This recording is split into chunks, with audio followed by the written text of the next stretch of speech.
បាទនៅក្នុងវីដេអូនេះគឺខ្ញុំនឹងលើកយកនៅចំណុចសំខាន់មួយដែរនៅក្នុងកម្មវិធី AutoCAD ហើយខ្ញុំនឹងលើកបង្ហាញបងប្អូនថាយើងចង់សិក្សាពីអីនៅក្នុងរូបភាពមួយនេះឧទាហរណ៍ថាយើងមានរូបភាពវាបែបនេះរូបភាពបែបនេះធម្មតារូបភាពបែបហ្នឹងនៅពេលដែលយើងយកមកគូសវិញវាយូរឧទាហរណ៍ថាយើងគ្រាន់តែចង់បានរូបភាពហ្នឹងដើម្បីចាត់ជា file ច្បាស់រូបភាពមួយហើយយើងយកវាទៅដាក់នៅលើឯកសារផ្សេងៗឬក៏ក្នុងករណីបន្ទាន់ណាមួយដូចជាប្លង់ព្រំដីរបស់យើងចឹងយើងអាច design ផ្ទះនៅក្នុងបន្លោះណាមួយយើងគ្រាន់តែគូសទៅតាមសំណៅដើមដែលយើងហៅថាប្លង់ព្រៀងសិនហើយនៅក្នុងនេះគឺខ្ញុំនឹងបង្ហាញបងប្អូនពីរបៀបការគូសអញ្ចឹងបងប្អូនអាចធ្វើការ copy រូបភាពនឹងមកចូលក៏បានដែរយើងអាច copy រូបភាពនេះមកចូលឬក៏បងប្អូនប្រើប្រាស់នៅ comment មួយនេះអូខេហើយយើងចុច enter មកនៅក្នុងនេះគឺយើង add រូបភាពចូលយើងចុចកន្លែងនេះយើងយកពាក្យតែបាទ image នេះហើយខ្ញុំចុចកន្លែងនេះខ្ញុំនៅដាក់រូបភាពបញ្ចូលអូខេមកហើយបងប្អូនអាចចុចចឹងមកហើយយើងអាចរួមយើងចុចធម្មតាចឹងមកតាមវារីករួមចាំខ្ញុំបង្ហាញបងប្អូនថាធ្វើមិនទៀតតូចឬធំវាមិនជាបញ្ហាតែសំខាន់នៅក្នុងជើងម៉ែត្រនេះគឺនៅលើ dimension នេះគឺនៅក្នុងនេះគឺ2ម៉ែត្រ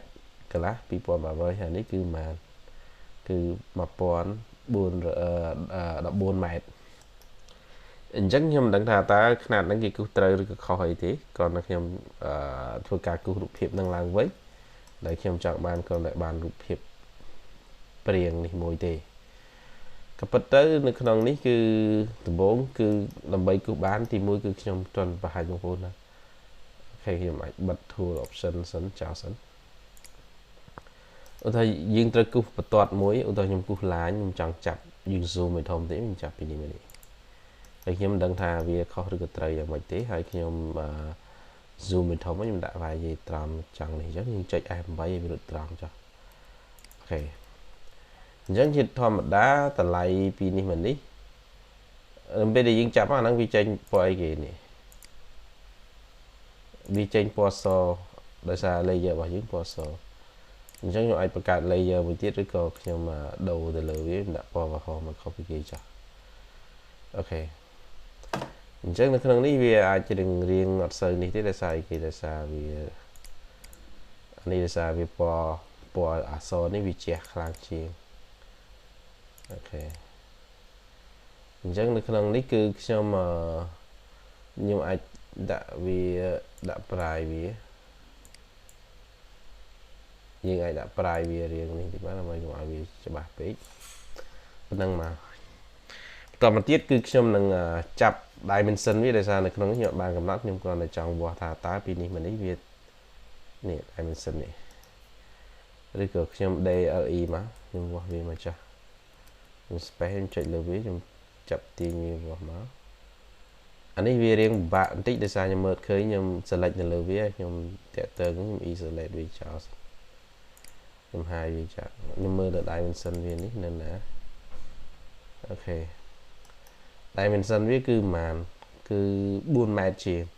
អញ្ចឹងមានន័យថារូបហ្នឹងវាអត់ទាន់ត្រឹមត្រូវទៅលើរូបដែលយើងចង់បានទេ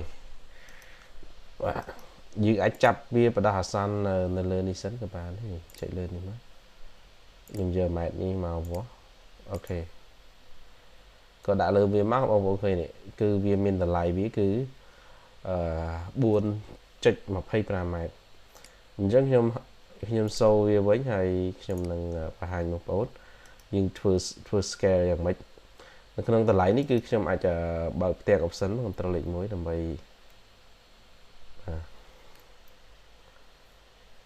អញ្ចឹងខ្ញុំបើកផ្ទាំង option សិនដើម្បីខ្ញុំចុចនៅលើនេះខ្ញុំមើលតម្លៃលើនេះអញ្ចឹងតម្លៃនេះបងប្អូនចាំហើយគឺតម្លៃវាតែបាទតម្លៃវាគឺប៉ុណ្ណេះ4251អញ្ចឹងយើងត្រូវធ្វើការ scale រូបភាពហ្នឹងឲ្យវាប៉ុននឹងទំហំដើមជាក់ស្ដែងអញ្ចឹងបងប្អូន select ទាំងអស់នៅលើរូបភាពទាំងហ្នឹងហើយយើងវាពាក្យថា scale មកតមកទៀតគឺខ្ញុំមកមើលតម្លៃសិនខ្ញុំអត់ចាំ4251ហើយ select លើវា scale ពេលដែលខ្ញុំ scale ខ្ញុំចុច scale ចំមកទីតាំងនេះទីតាំងមកហើយយើងវាយតម្លៃវាមកអញ្ចឹងយើងវាយតម្លៃនេះចែកមកនេះអានេះ 14000 ចែកឲ្យ 4251 អូខេខ្ញុំ enter វាមកអញ្ចឹងតមកទៀតខ្ញុំអាចចុចទៅលើអានេះសារថ្មីយើងមកមើលនៅលើ dimension របស់យើងវិញមើលបងប្អូនឃើញអានេះវាបាន 1000 ជាងហើយ 1003 អញ្ចឹងវាបាន 13 ម៉ែត្រវាជិត 14 ម៉ែត្រហើយនៅលើហ្នឹងណាអញ្ចឹងនៅពេលដែលយើង scale រូបភាពហ្នឹងល្មមហើយមានន័យថាយើងអាចធ្វើការគូសព្រៀងនៅលើរូបភាពហ្នឹងបានហើយយើងអាចចាំធ្វើការ edit បន្ថែមអញ្ចឹងខ្ញុំនឹងបង្ហាញបងប្អូនថាយើងគូសយ៉ាងម៉េចទីមួយគឺយើងអាចគូសជាលក្ខណៈ polyline តែម្ដងខ្ញុំអាចគូស polyline សាររូបភាពនោះវាពេលយើងនេះមកវាអត់សូវច្បាស់ប៉ុន្តែយើងអាចមើលព្រៀងពេលសិននេះអញ្ចឹងយើងអាចគូសចេញពីទីតាំងនេះមកអូខេយើងគូសចេញជារូបរាងបាទ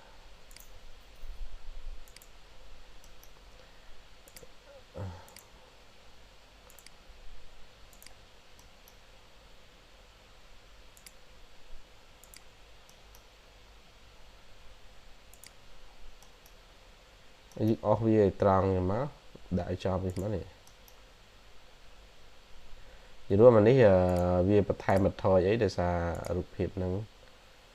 វាអត់សូវជាច្បាស់ហ្មងរូបភាពដែលយើង scan មកអញ្ចឹងអានេះក៏ខ្ញុំគូសព្រៀងឲ្យបងប្អូនមើលឡើងវិញនេះចំណុចចប់នេះអូខេនេះយើងអាចដាក់ពណ៌ក្រហមមកហើយនេះគឺខ្ញុំដាក់កម្រាស់វាឲ្យវាក្រាស់អូខេអញ្ចឹងវាពេលយើងបានរូបហ្នឹងហើយយើងគ្រាន់តែយើងគូសហើយយើងអាចគូសប្រើប្រាស់វិធីហ្នឹងមកហើយយើងគូសផ្សេងអញ្ចឹងទៀតមកហើយយើងចាំ edit បន្ថែមហ្នឹងវាចំណេញពេលវេលាយើងហើយបើសិនជាយើងត្រូវការរូបភាព original scene អញ្ចឹងហើយយើងចាំមកធ្វើការកែប្រែនៅចំណុចមួយចំនួនពេលក្រោយនេះពេលយើងគូសហើយយើងអាច hide វាចោលក៏បានដែរអូខេយើង hide វាចោលសិនមកហើយនេះគឺយើងគួរយើងអាចថែមថយអីយើងអាចសេរីវាសារថ្មីមកនៅក្នុងវីដេអូនេះខ្ញុំចង់ចប់ប៉ុណ្ណឹងតែគ្រាន់តែចំណុចសំខាន់ដែលខ្ញុំចង់បង្ហាញបងប្អូនទាក់ទងការ scale នេះ scale កន្លែងនេះមិញនេះ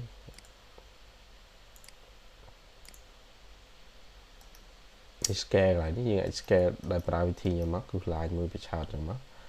គ្រាន់តែទៅលើហ្នឹងខ្ញុំមិនដឹងថាវាត្រឹមត្រូវឬយ៉ាងណាដោយសារយើងអត់ទាន់បានធ្វើតេស្តនៅលើវា